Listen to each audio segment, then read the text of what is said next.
The Northridge earthquake was probably the most violent earthquake I've ever been part of.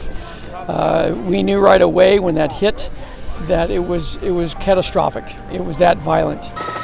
30 years ago, in the early morning hours of January 17th, a 6.7 magnitude earthquake rocked the San Fernando Valley. And it was by far probably the scariest earthquake that I had ever experienced here in California, just because of the violence of it, the length of it, and knowing right away that this was going to be a really, really bad day for everybody. The earthquake changed the way emergency management is handled in California, including public safety, emergency response, and recovery. And today, Cal OES continues to work with local, state, and federal partners to prepare for the next big quake.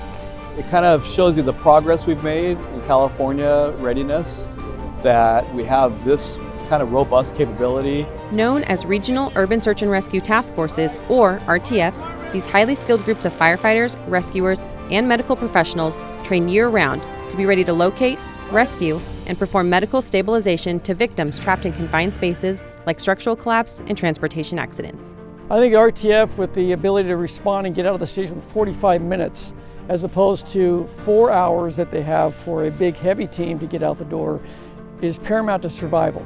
During a mobilization exercise like the one held on the 30th anniversary of the Northridge earthquake, Cal OES deployed one of these RTFs. Cal OES-sponsored RTF-2 was alerted to, assembled for, and responded to the simulated aftermath of a major earthquake.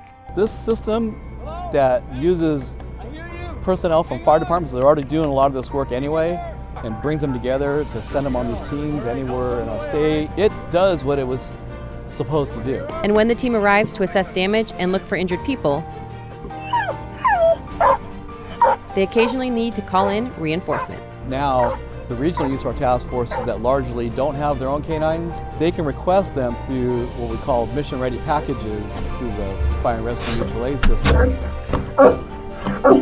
Through Cal OES-led coordination, California's first responders are more prepared for the next major disaster.